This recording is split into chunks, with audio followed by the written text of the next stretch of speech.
Good evening. Welcome to the 6th event in the Digger 2022 debate series and Vermont's first U.S. Senate debate. I'm John Riley. I'm president of the Board of Trustees of Vermont Journalism Trust, which is the governing organization for VTDigger. We're pleased to be here in Manchester, beautiful town, and at the Southern Vermont Arts Center. And special thanks to Jeremy and the crew for their help. They got me set up with a Wi-Fi for one of those annoying Zoom calls that spoiled my otherwise beautiful afternoon in Manchester. Over the past few months, VTDigger has really been increasing its commitment to coverage in Southern Vermont.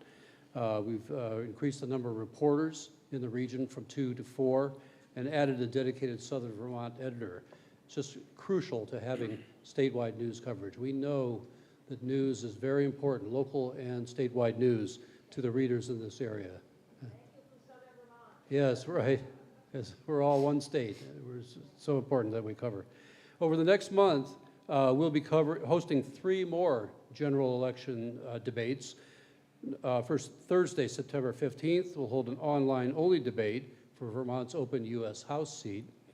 On Wednesday, September 28th, we'll be holding the gubernatorial candidates debate in Burlington at Main Street Landing. And the following Wednesday, October 5th, we'll conduct an online-only lieutenant gubernatorial debate. All events start at 6 p.m., and more details are available on our website, www.vtdigger.org. And before we get to the main event, I also want to thank our sponsors this evening. Sponsor tonight's debate is Necrosson Group, a top-ranked government and public affairs firm serving clients on issues important to those who work, do business, and live in Vermont. I'd also like to thank supporting sponsor Nanine Neubaum. Now, Paul will think I got the pronunciation wrong, but I just had the pleasure of meeting her. I understand that that is the correct German pronunciation. Finally, I'd like to remind you that VTDigger is a nonprofit news organization empowered by our contributing members. We simply could not do what we do, covering the news, hosting events like this, without your support. And if you're able, we'd like to urge you to visit vtdigger.org/donate and help us continue to shine a light on this great state. And now I will turn it over to VTDigger Managing Editor Paul Heinz to outline the rules for tonight's debate and introduce the candidates and moderators. Paul?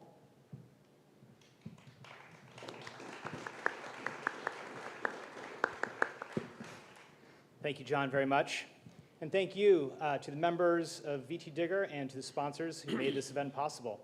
It's so great to be here in Manchester with you all. Before I introduce the candidates and the moderators, I'd like to briefly outline the format and the rules of this debate. We'll start by asking the candidates to deliver brief introductory remarks focused on a question that we provided ahead of time. We'll then turn to questions that our moderators will pose to both of the candidates. Candidates will generally have 90 seconds to respond to such questions. The moderators may pose brief follow-up questions or, at their discretion, allow the opposing candidate to respond. We'll generally allow those named by their opponent to respond. Such responses will be limited to 30 seconds. Twice during the debate, we'll allow both of the candidates to pose a question to one another.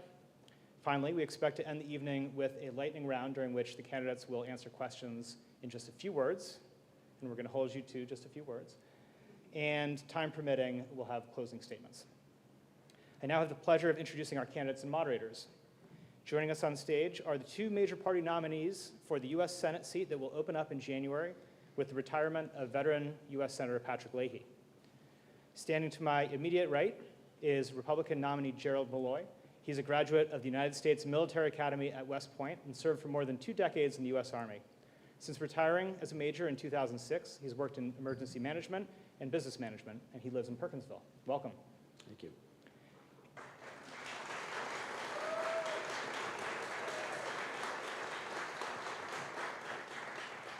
And I guess standing to my left is Democratic nominee Peter Welch. I shouldn't have gone with that joke. He's an attorney by training. I think they like that you're an attorney. I think that's what they're trying to say. Who first won a seat in the Vermont Senate in 1980.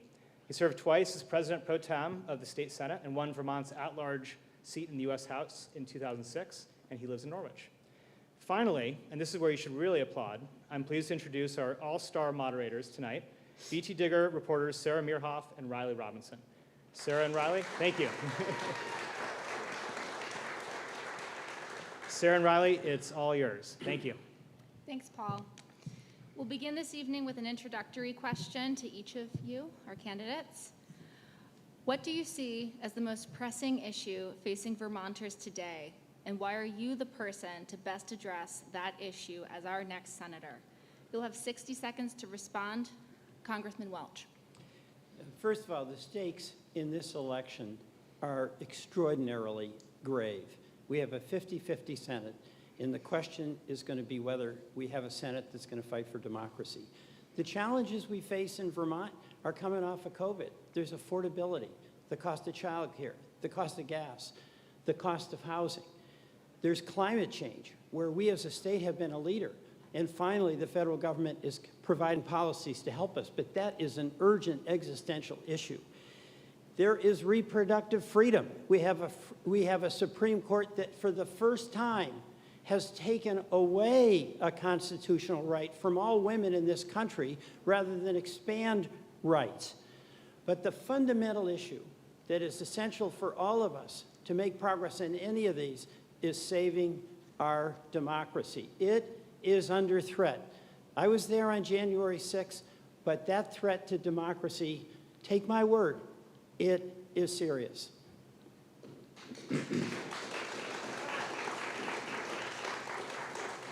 Mr. Malloy. Thank you. The answer is the economy.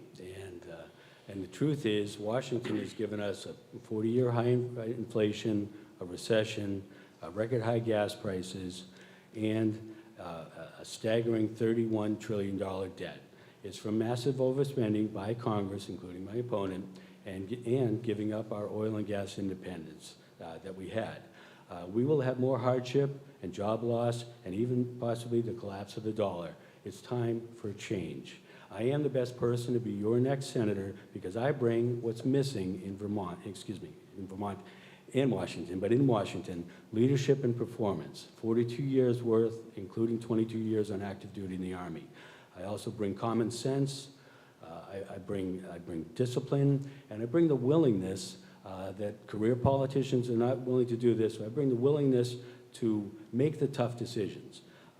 I will represent all Vermonters, not just a portion of Vermonters. So what we're looking at is either status quo, for not change or change towards a bright future. I love our brave little state, and I will deliver for a better future for Vermont. Thank you.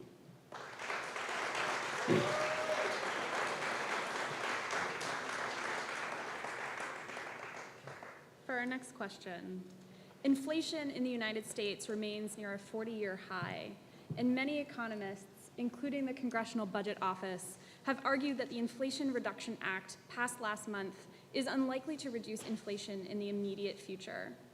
What should Congress do next to ensure Americans can afford essentials like food, fuel, and housing? You'll each have 90 seconds to respond. Mr. Malloy. Well, the Inflation Reduction Act is not going to reduce inflation. It's probably going to increase inflation, and it's another example, as I mentioned, massive overspending. I think it totals out to about $780 billion. There's $360, $70 billion of overspending in that bill across health care and climate and another area.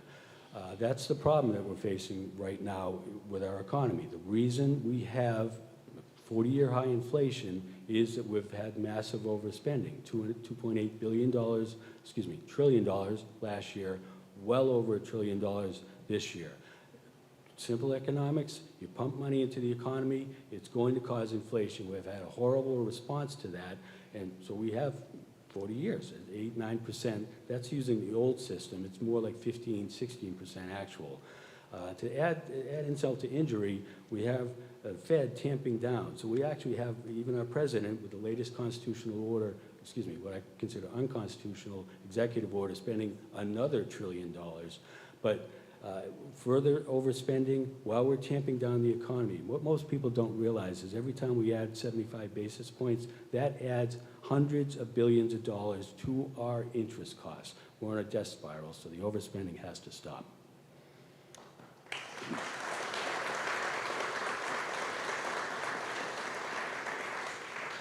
Thank you, Mr. Malloy. But granted that that money has already been spent in Congress, I'm going to repeat this question again. What should Congress do next to reduce inflation in the immediate term? Have some fiscal responsibility and stop overspending and destroying the future for our children. Thank you. Congressman Welch. Well, first of all, inflation is a very serious problem. If you're a family and you're heading to the grocery store and you fill up for gas, it was $5 a year ago. It's coming down a little under 4, but that's tough. And when you have to pay for groceries, you got a family of 3 or 4, that's really expensive. So we do have to do everything we can to take it seriously. A lot of what has happened with inflation is a residue of what happened with COVID. Our economy went into a total stall. We had to spend money in order to save our businesses. Also, we saw with the stoppage of work in China, chips that were essential to the manufacturing of our automobiles were nowhere in supply, and the price of automobiles went up. We have to do a steady approach to bringing down cost. Prescription drugs, for instance. We finally have price negotiations, so the cost of insulin will be capped at $35 a month. We have to help on housing, where young families have no ability to afford the housing that is out there, and that is a combination of the federal government providing funds to bring down the cost of housing by helping to build more. We passed the CHIPS Act, which is about onsourcing the creation of chips right here in our country to bring manufacturing jobs back here and make certain that we're not subject to the whims of China. So this is an ongoing effort that, by the way, should include bipartisan cooperation to bring these prices down and to make manufacturing stronger in our own country, here in Vermont and in America.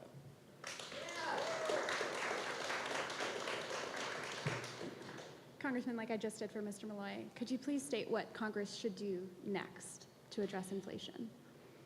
Well, I want more money for housing. That has to be in partnership with our state and local government.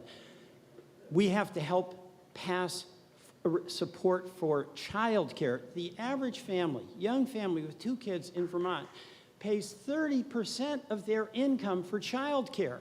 And when we had Build Back Better, that was going to come down. And by the way, Mr. Miller, we can pay for that. And you know how we pay for it? We by asking the folks who haven't been paying their fair share. There's a lot of folks in this country who've done really well to pay their fair share.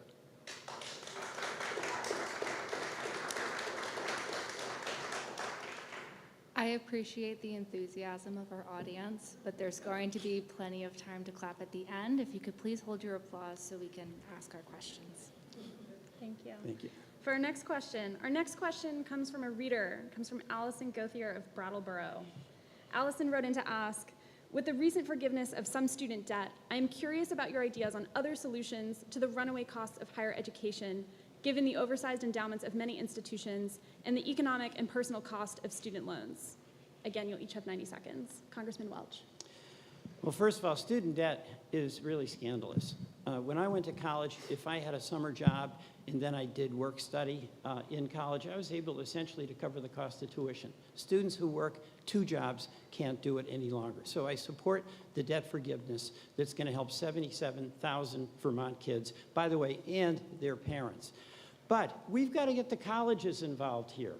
The colleges in UVM in the last 3 years has had a tuition freeze. These tuitions have been going up and up and up. The last 30 years, up 170%.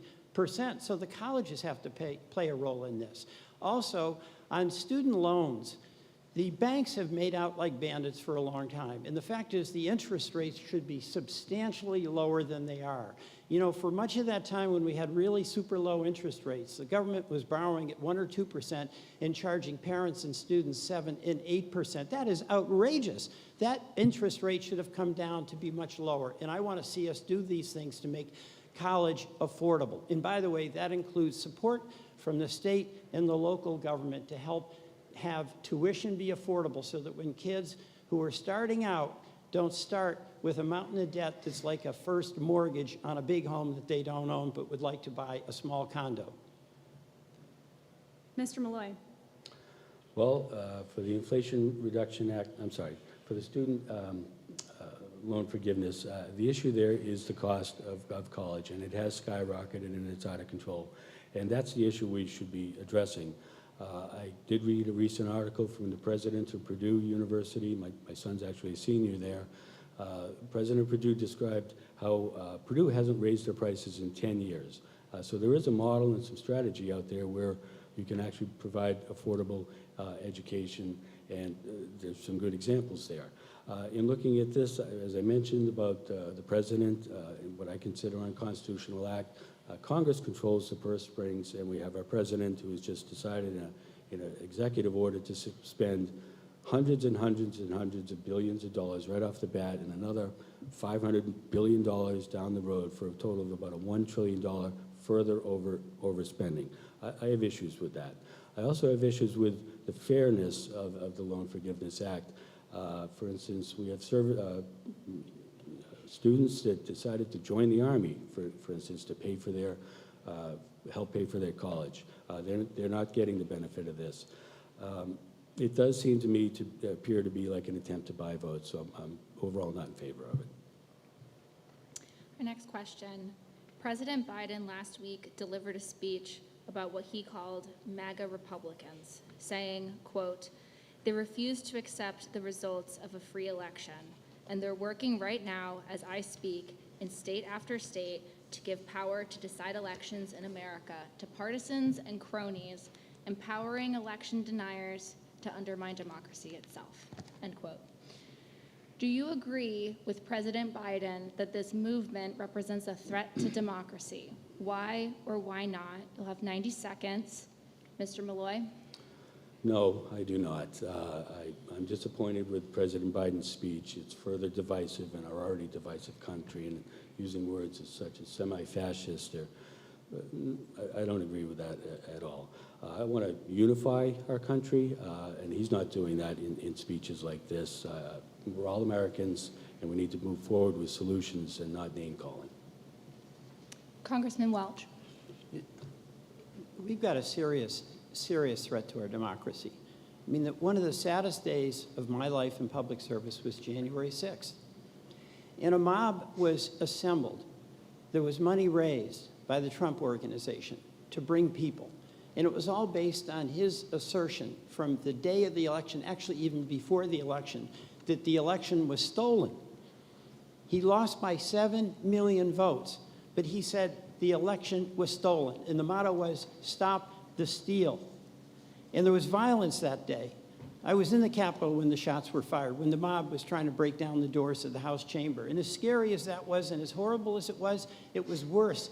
At 3 in the morning when I came back, and my job was to certify that Joe Biden received the majority of votes in Vermont. It was not to cast my vote, it was to validate your vote. Donald Trump has been persistently continuing to peddle this lie about a stolen election. And that has been used to motivate people who believe him and then are doing everything they can to disrupt what has served this country so well since its founding, and that is the peaceful transfer of power and the acceptance by all in the political process of the winner according to who voted for the president. So I do believe there is a serious threat, and I do believe we have to face it, and I do believe it is essential if we're going to address all of these other challenges that a society has to contend with through the political process. We're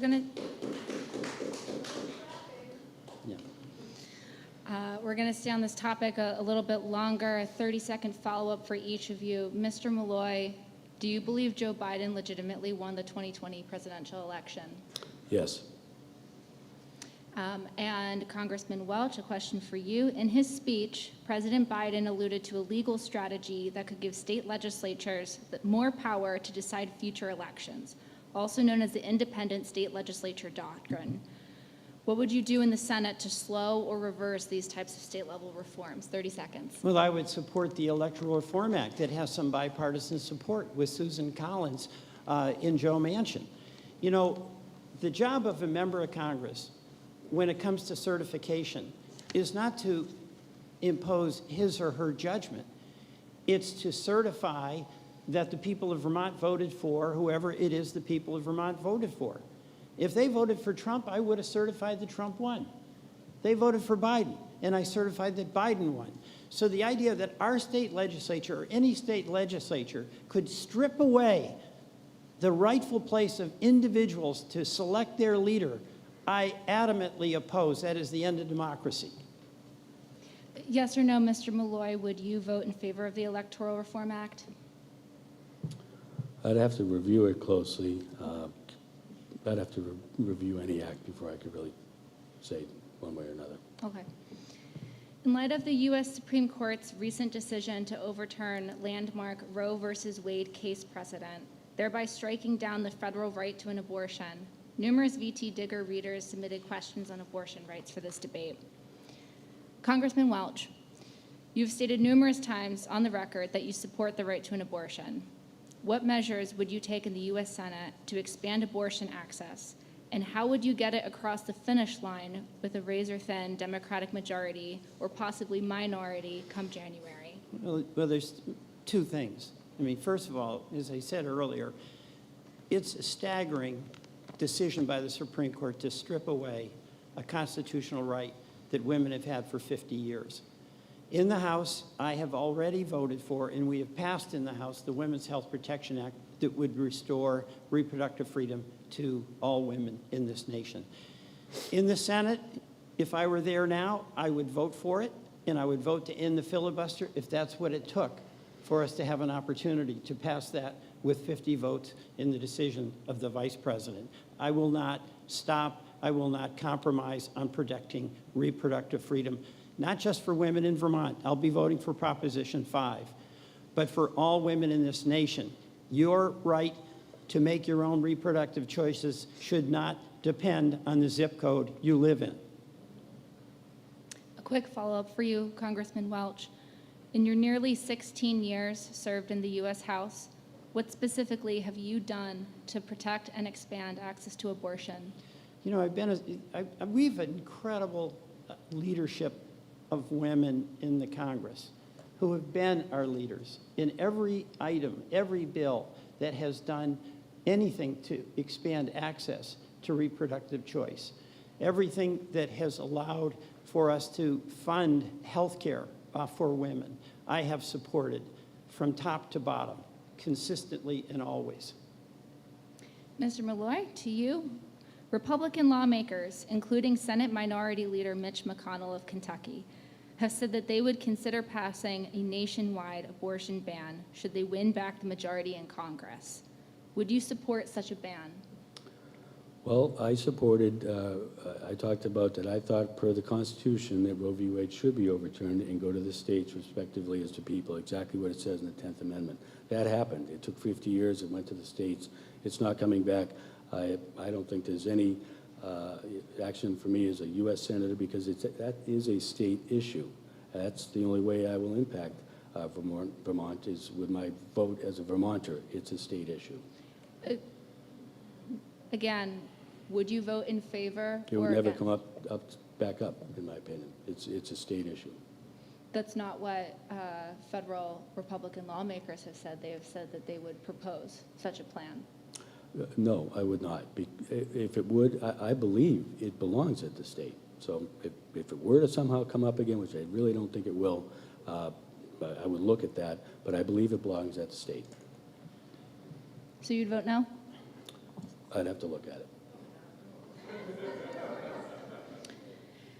In the case of such a hypothetical federal abortion ban, would you, do you believe such a ban should include exceptions for cases of rape and incest? It depends on the state law. It's gone to the states, whatever, for instance, the Vermont law is, however that law applies, that's what would apply in the state. We'll move on.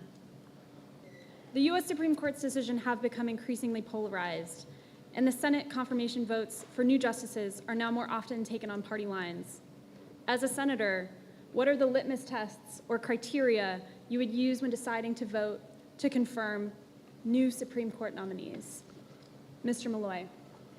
Sure. So for any nominee in particular, I made comments about this, about the recent Supreme Court Justice nominee. I would take a deep look at the character and qualifications of that committee, of that nominee. Supreme Court Justice, I would actually want to participate in those hearings. I talked about wanting to have a private meeting with that Supreme Court Justice nominee, as that is a lifetime appointment. In the case of Ketanji Brown Jackson, I voiced that I would not have supported her nomination, and that's because I found that she was soft on crime. I don't think it's right to have a lifetime Supreme Court Justice that's soft on crime. To answer your question again, it's based on character and qualifications. Congressman Welch. You know, we like to say that we wouldn't have a litmus test, that it's based on character, it's based on qualifications, but let me tell you something. I would not support anybody, and this would be a litmus test, who gave me the slightest shiver of doubt that they would take away a constitutional right that a woman enjoyed, that an African American enjoyed, any people of color enjoyed. I would be against anyone who is going down this McConnell Federalist approach of taking away rights that have been hard-fought, hard-earned. And that's happening. The judicial process now, we have the hearings in the U.S. Senate, but what Senator McConnell has done for years is have a tryout before the Federalist Society, where the folks who go before that to get the approval so that Donald Trump will nominate them, is they make it clear that they're willing to support the denial of rights like Roe v. Wade. And that has got to end. So any justice that comes before me has to be absolutely clear that they will protect and preserve the constitutional rights of every American. I have a related follow-up for each of you. What reforms, if any, to the Supreme Court would you support, Congressman? The best reform that I have, and by the way, the court is broken. Let me be clear about that. I mean, this court is as bad as the court in 1857 in the Taney decision when they said an African American was not a person. And this court, in the Dobbs decision, not only took away reproductive freedom, but as you saw with what one of the justices said, is that substantive due process doesn't exist. So it can be, can I get a little extra time? Yes, please finish your thought. All right. The reform that I think is the best is we have 18-year term limits for justices, and every 2 years you have a new justice. And every president that is elected by the people is going to have an opportunity during that person's 4-year term to nominate 2 justices. Mr. Millay. I do not have any reform in mind for the Supreme Court. As I mentioned, I think it's been making some appropriate decisions in line with the Constitution. I was encouraged most recently with the West Virginia versus the EPA decision. I saw that as a Supreme Court telling Congress to do its job, because we've gotten very far away from Congress making the law. So I don't have any reforms in mind. Thank you both. We'll now have an opportunity for candidates to ask one another questions. Each candidate, you'll get to ask each other one question of your choosing. I ask that these should be questions and not speeches, and you'll each have 90 seconds to answer. We may ask or allow for follow-ups. We'll go first to Congressman Welch. What is your question? I want to talk a little bit about vaccination. You know, we went through COVID. It's been tough. And Vermont did an outstanding job. I give Governor Scott an immense amount of credit. And we had most of us vaccinated and vaccinated quickly. Mr. Malloy, I understand that you chose not to be vaccinated, and I'm interested in knowing why you made that decision. Well, that was my personal choice, and I decided to go with the natural immunity route, and I respect anyone's decision to be vaccinated. I don't think it was right to mandate vaccines, but if anyone wants to be vaccinated, that's an individual decision. I decided early on to go with the natural immunity route. That's my personal choice. Can I ask you a question? You know, Short follow-up. What's the health basis, though? You know, let me just be blunt here. Natural immunity means we all get sick, so that enough of us get sick, and by the way, die, that the virus will die out itself at a certain point. But how many lives will that cost? But as I understand it, and I listened to you in one of your other discussions, it had to do with your view on abortion. Could you explain that? It was my choice to go with natural immunity. I can tell you, I actually have worked for pandemic response for the government, and I did learn a lot in that process many years ago about how vaccines are made, and vaccines are made through aborted fetal cell lines. I do not agree with that. But my decision here was to go with personal immunity, with whatever the immunity term is. Mr. Malloy, your turn to ask a question. One of the most frightening things that a family or small business owner can go through is to be audited by the IRS. They are expensive and time-consuming. One audit can destroy a small business. A recent analysis by Syracuse University found that poor families are audited 5 times as much at the rate of wealthy families, 5 times. Yet despite this, you, Mr. Welch, voted this year to increase funding at the IRS by $80 billion, including hiring 87,000 new IRS employees. During this terrible economic recession, where American families are already suffering greatly, why would you vote to increase tax collection on Americans? Well, there are a lot of Americans who make an awful lot of money who aren't paying their taxes, and I think their taxes ought to be collected. You know, the top 1%, the estimates are not paying $160 billion a year in taxes that they owe. Not higher taxes, not new taxes, taxes that are due. And what has happened with the IRS? And by the way, the IRS recommendation was made by a Republican. The head of IRS is a Republican appointed by Donald Trump. And he was shocked by 2 things. One, the non-compliance at the high income level. And of course, President Biden has made it clear that anyone with an income under $400,000, you're not going to be subject to more audits, okay? It's going to be that top 1%. But the second thing is, you know what? When you call the IRS, you deserve somebody to pick up the phone and answer your question. One of the most common calls to my office is from people, including small business people, who can't get an answer from the IRS, and they've got to call their congressman to get that answer. That's not right. So we have to have, this is like 8,000 people that would be hired each year in this vast country of ours to provide good customer service. It's overdue. So customer service, number 1, compliance for the top 1% who are stiffing us for $160 billion a year. And by the way, if we don't have that money that they owe, not new taxes, that means you're going to ultimately pay more, or your kids aren't going to have a chance to have the government help out with child care, things that we need. Thank you. Can I ask a follow-up? Go ahead. Sure. So the bill doesn't specify where these new audits will be. It leaves it wide open. The bill also, many Vermonters earn extra money on the side jobs through apps like Venmo and PayPal. These are now going to start sending reports to the IRS. With poor people being audited 5 times the rate of rich people, are we supposed to just trust the government to be honest about this?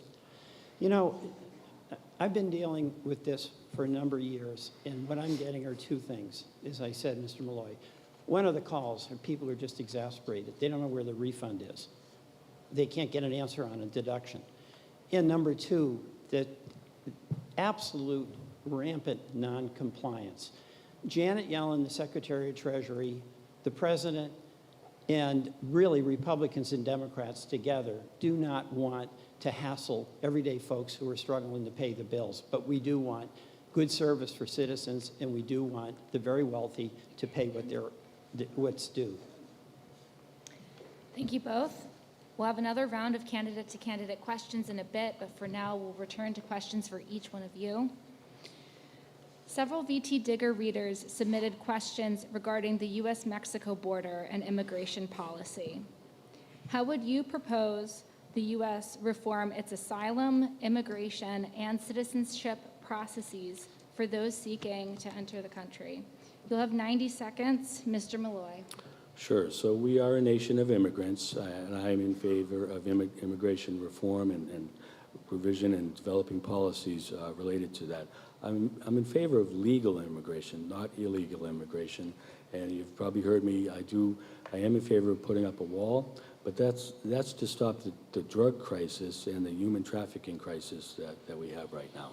I think it's a top-down leadership issue to have actually our border agents actually start enforcing immigration laws. We have roughly 200,000 illegal immigrants coming into the country every month, and I'm in favor of legal immigration. Congressman Welch? Well, I definitely am in favor of expanded legal immigration, and that means that we have to act. Our immigration, by the way, our legal immigration is about the lowest it's been in the history of our country. And our country has always been made stronger when we have a legal immigration process.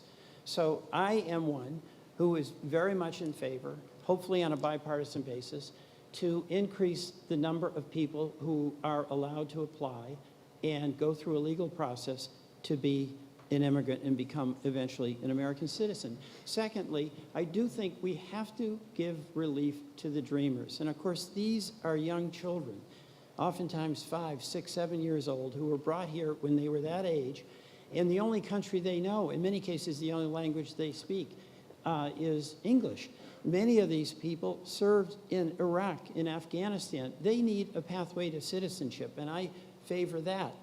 The other thing that we have to do with the influx with the border situation is we've got to work with those countries, particularly in Central America, to address the economic conditions there that are having people make the desperate decision in the middle of the night to flee crime, to flee environmental suffering in those areas where their economy is totally sinking and they see the U.S. as an outlet.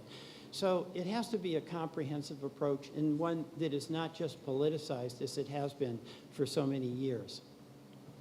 A quick follow-up for each of you. How would you or wouldn't you propose the United States reform its enforcement of immigration law, both on the border and throughout the country? Mr. Malloy.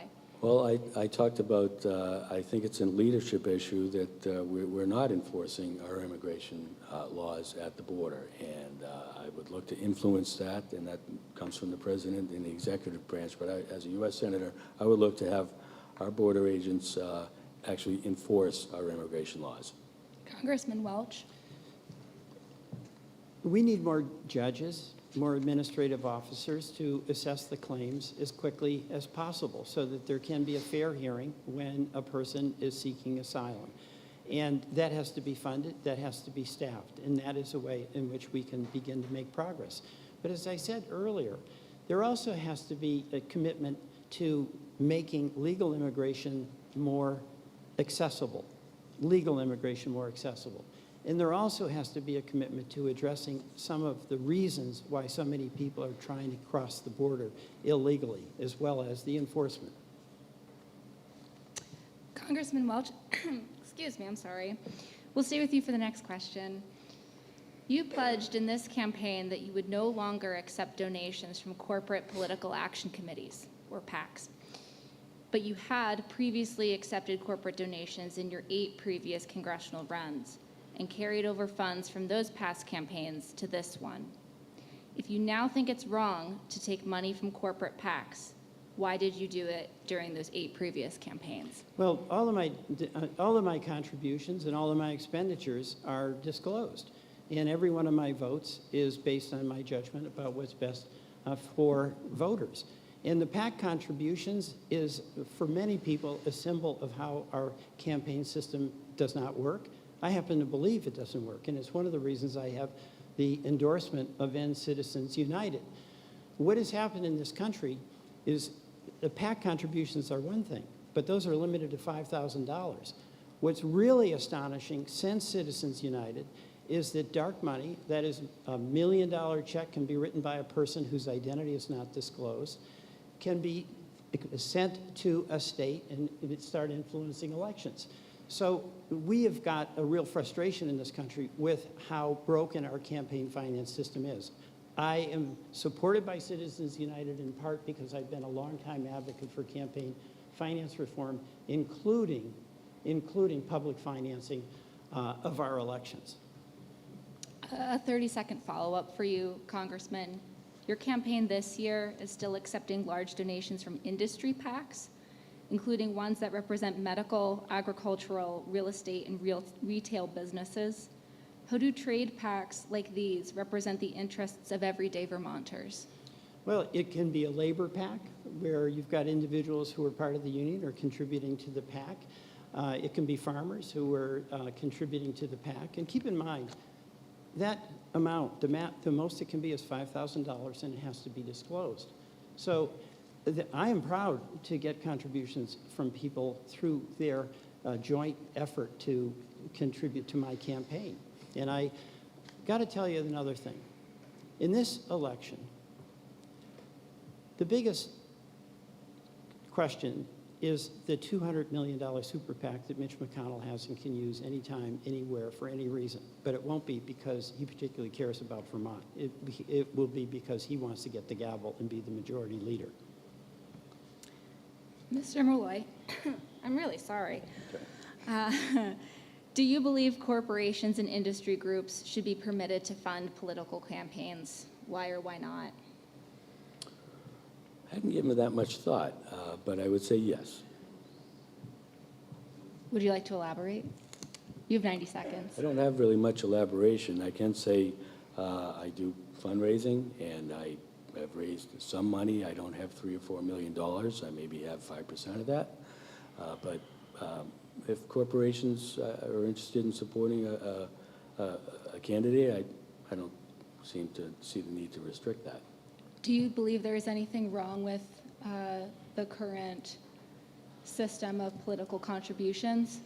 Well, I do think that as we go through politics, and I'm here against Mr. Welch, and he's been a politician for many, many, many years, that does grow the campaign fund for a politician to a huge amount, and it makes it very difficult for anyone to come in and be competitive.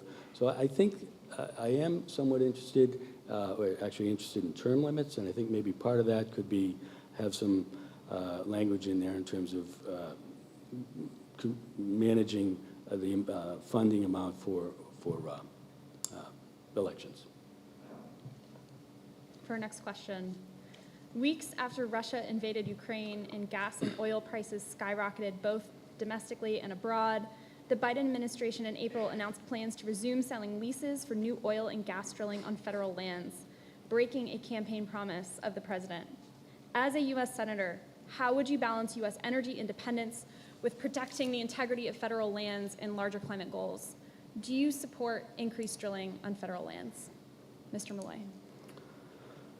My answer is yes, and I've talked about what I believe was an unconstitutional executive order by President Biden, day one, to effectively kill the oil and gas industry. I don't think that's right. It has put financial hardship on all Americans, and it kind of ties into the desire to move to the future energy. I think we can actually do both at the same time.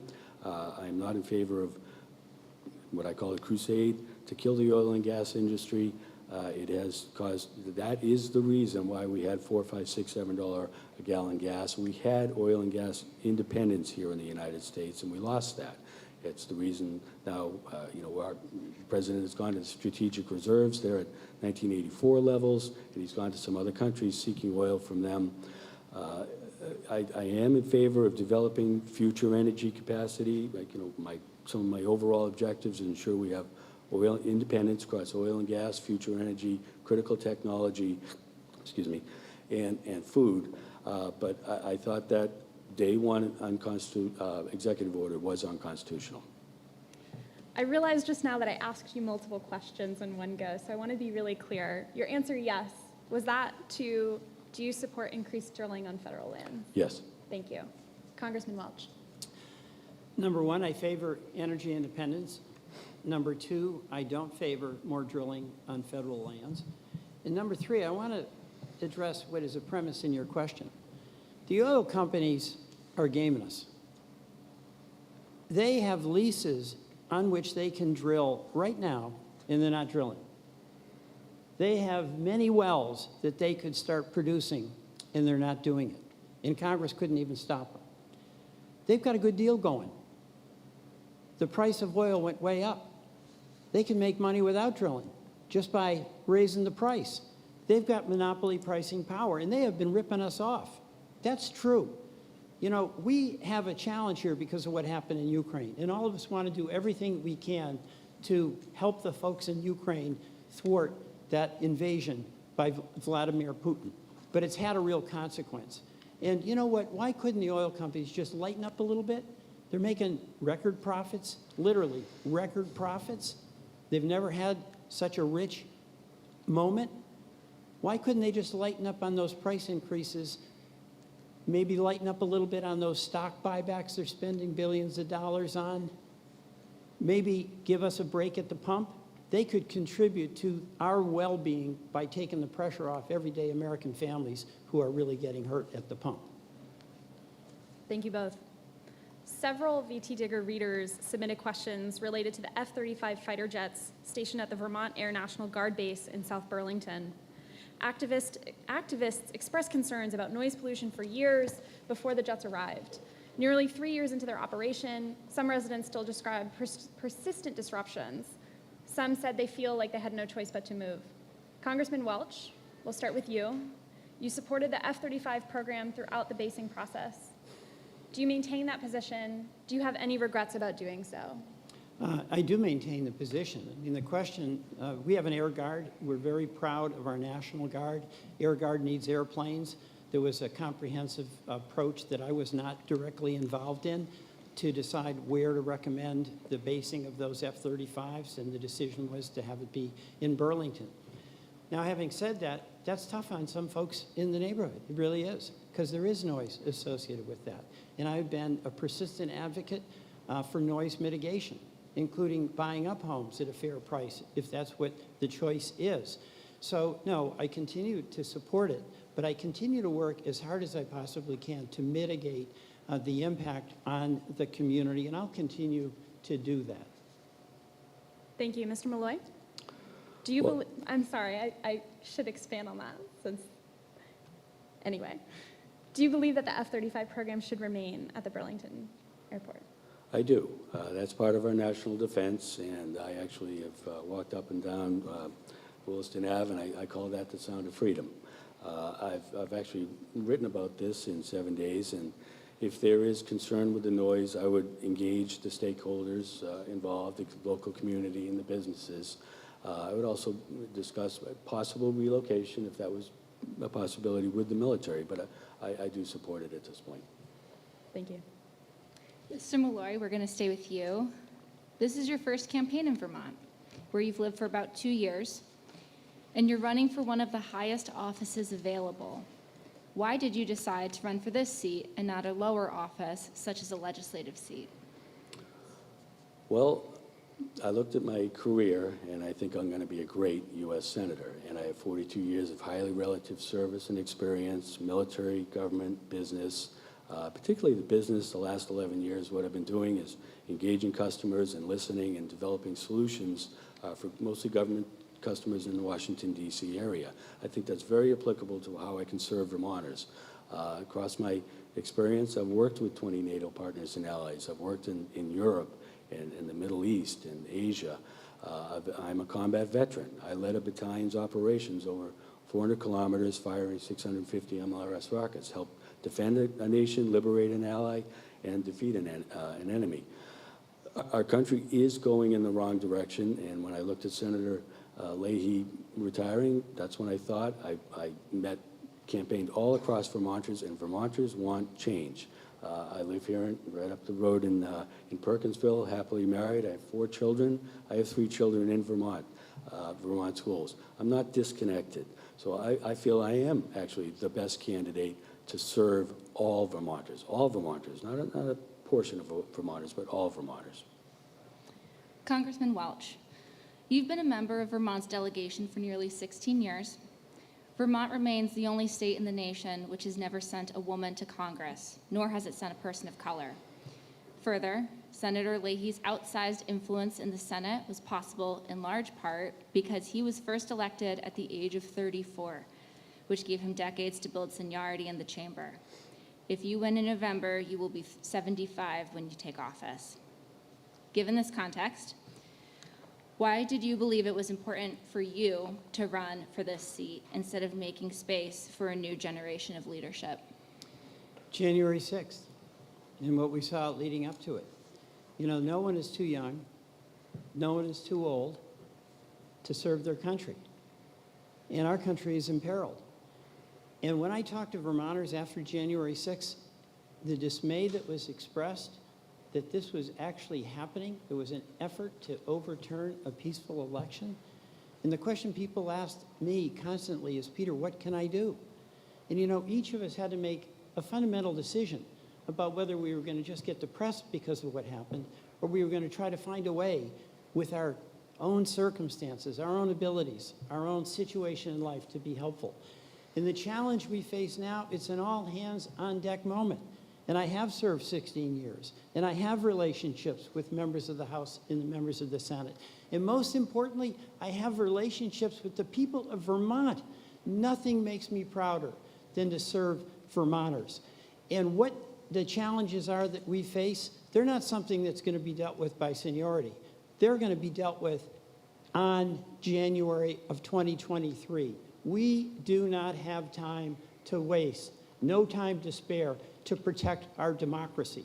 In my view, and it's stated with some humility, is that I'm in the best position to be there, the voice for Vermont, where we respect democracy, where we respect people with whom we disagree, and we find a way to work it out and protect and preserve and defend the Constitution of this country. Okay, so we're now going to return to our candidate-to-candidate questioning. Same rules as before. You have your question, and each of you will have 90 seconds to respond. Congressman Welch, please go first. Oh, okay. You know, one of the things that we're proud of in Vermont is that we led the way on marriage equality. We were the first state to pass civil unions. Our legislature passed marriage equality, and that's in jeopardy in Washington. There is a bill that I voted on, that we'll be voting on again, to make certain that we have marriage equality. I would vote for that when it comes up, and I would vote for that in the United States Senate. Mr. Malloy, could you tell us how you would vote on a bill that would guarantee throughout this country marriage equality? Well, that is settled law. I don't know why that would come back up. I have no actual interest to revisit that.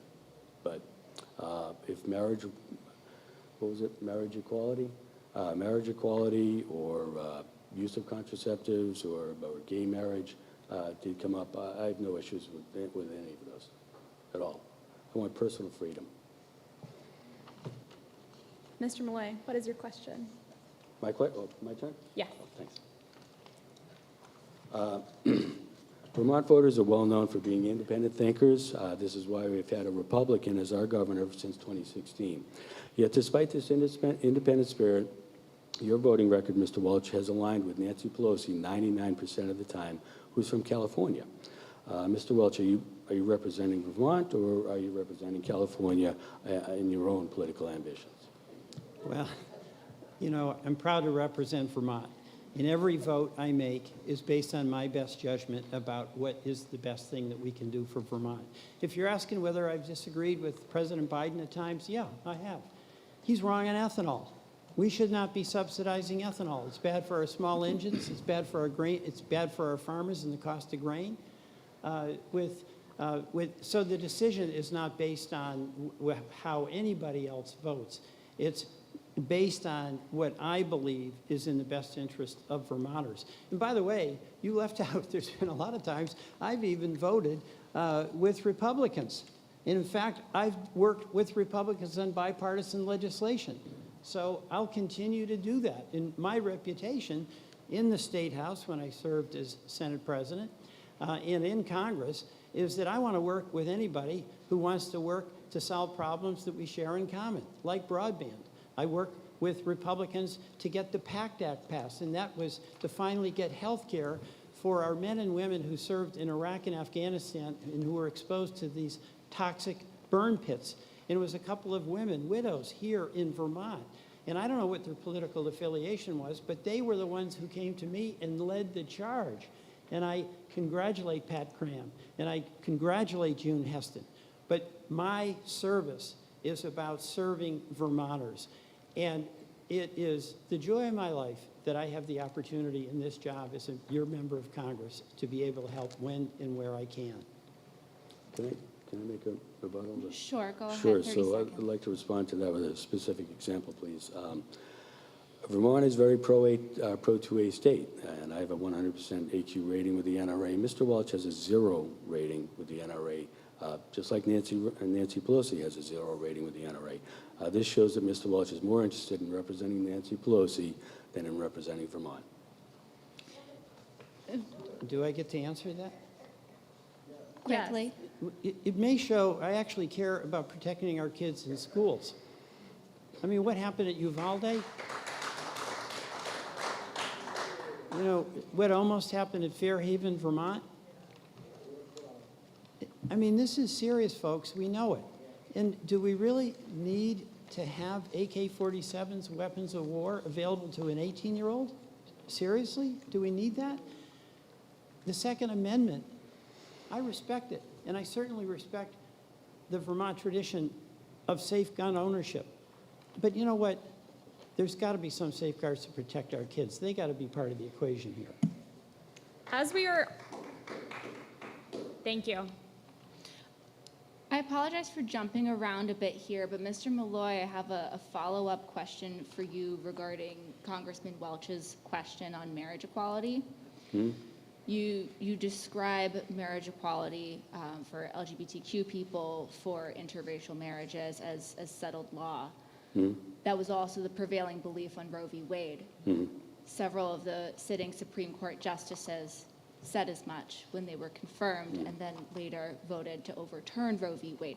So can you explain to me why Roe versus Wade was not settled law, but you believe marriage equality and contraception is? Well, a couple of things. I am pro-life, but I looked at the Constitution, and I think per the 10th Amendment that Roe v. Wade should not have been decided by the Supreme Court. It should, that power, not reserved elsewhere in the Constitution, should go to the states respectively and the people, which is exactly what the 10th Amendment says. So I agreed with that. Okay. We're going to return to the topic of guns. Sorry, do you have a rebuttal? I mean, Sure. you know, this is just too serious to slide over. What Justice Thomas said in the Dobbs decision is he challenged what's known as the doctrine of substantive due process.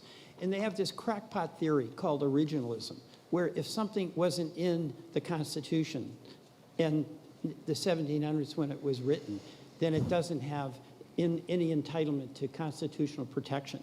Well, we didn't have abortion then. We didn't have interracial marriage. We didn't have gay marriage. We didn't have, all of these things that Justice Thomas is putting on the blocks. And Congress would have the authority to pass laws that would strip people of all of these rights. This is serious, folks. That's why this election, the stakes are so great.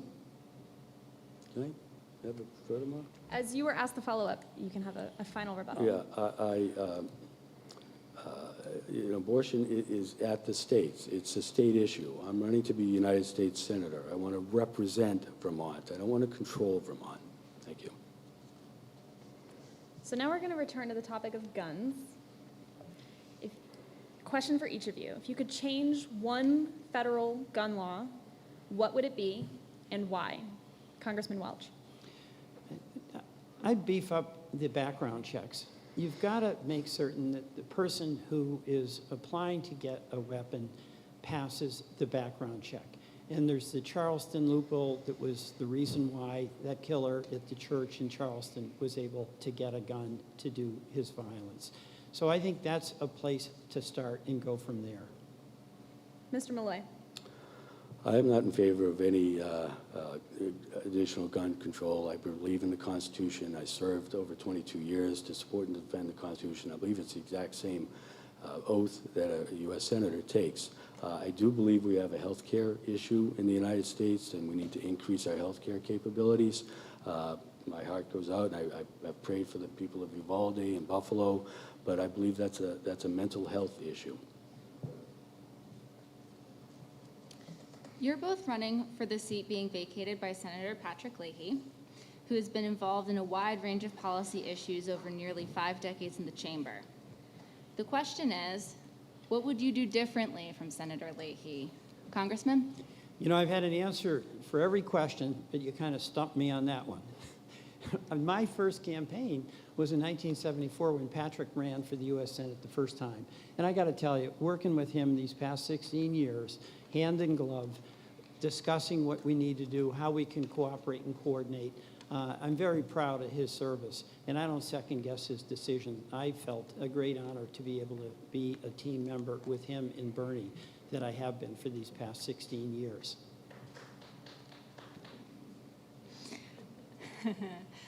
Mr. Malloy? Could you repeat the question? Sure. You're both running for the seat being vacated by Senator Leahy, who has been involved in a wide range of policy issues over nearly 5 decades in the chamber. What would you do differently from the senior senator? Well, I've spoken many times about Senator Leahy, and I'll say again, I want to thank him for his service. 48 years of service is quite an accomplishment in service to Vermont and our country. I also don't have anything specific that I would do different. I am a different person than Senator Leahy. I look to serve Vermonters, admirably, just as Senator Leahy did. Thank you both. Our final segment tonight will be a lightning round. Each of you will have a chance to answer these questions, but please do so in just a few words. First question, do you support reforming the Senate's filibuster rules in order for legislation to pass by a simple majority? Mr. Malloy. No. Congressman Welch. Yes, I do.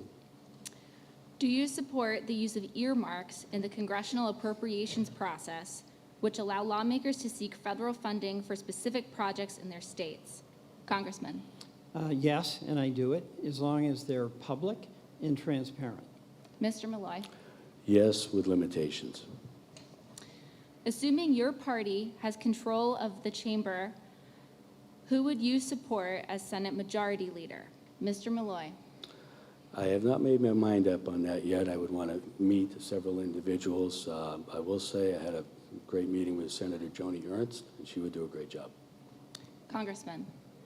I'll support the Democratic nominee. In all likelihood, that would be Senator Schumer.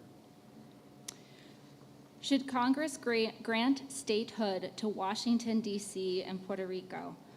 Congressman. I'd leave it up to Puerto Rico, but yes, on Washington, and I would very much be supportive of Puerto Rico as well. Mr. Malloy. I'd want to give that some more thought, but off the top of my head, I would say no, I don't think that needs to happen at this point.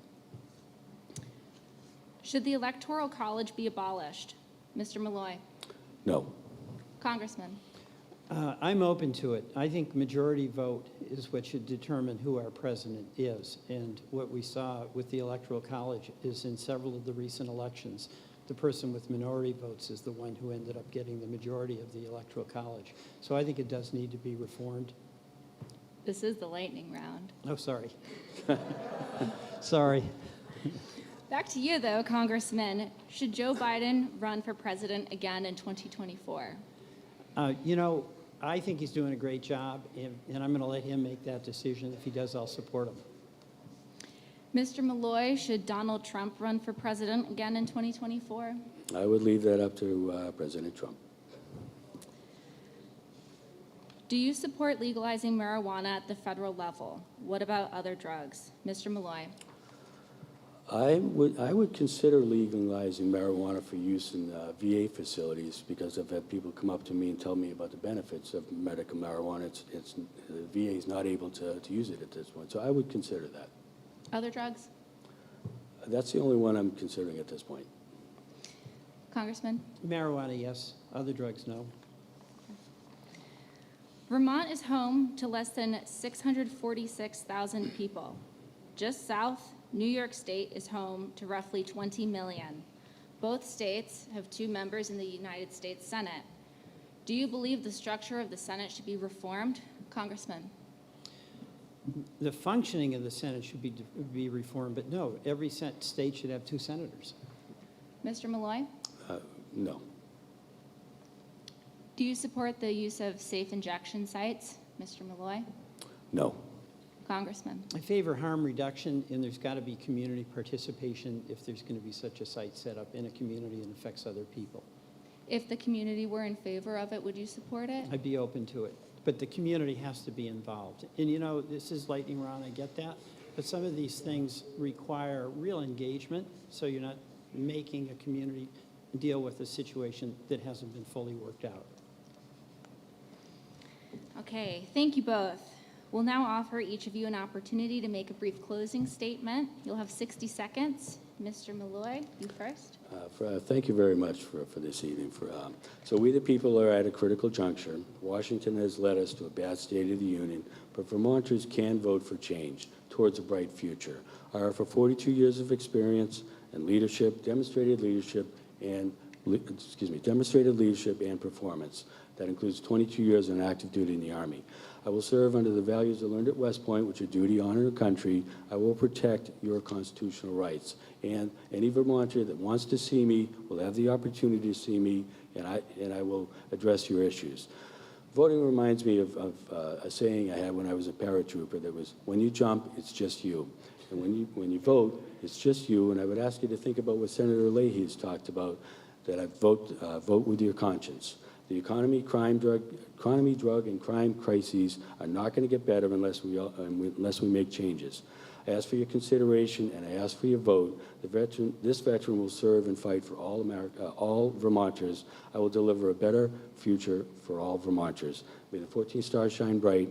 May God bless America. Thank you.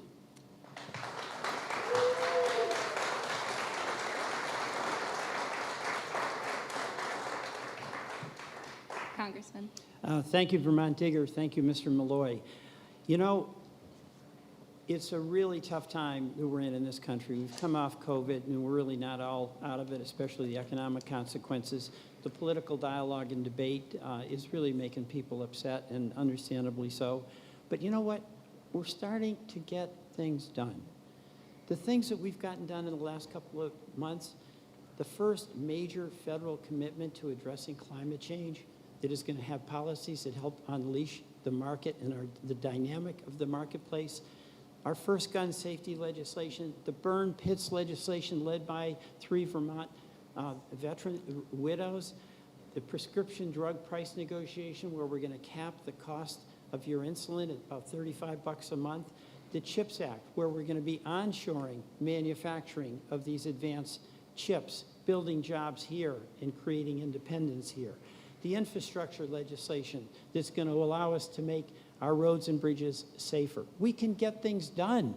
We can get things done if we do it in the Vermont way, listening to each other, finding common ground, making progress. I hope to serve as Vermont's next United States Senator. Thank you.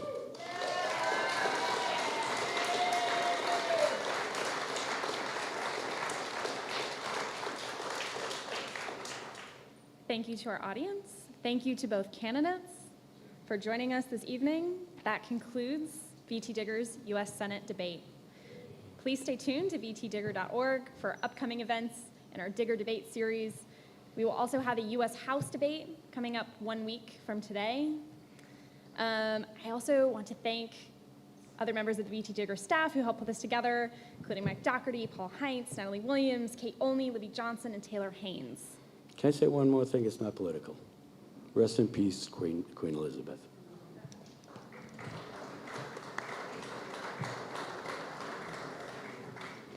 I also want to thank both of the candidates for joining us tonight, and as well as our sponsor, the Necrason Group, and also supporting sponsor, Nanine Nuban, once again. Thanks also to the Southern Vermont Arts Center for hosting us tonight in Manchester. To support our coverage of Vermont government and politics, please visit vtdigger.org/donate. Thank you again. Good night.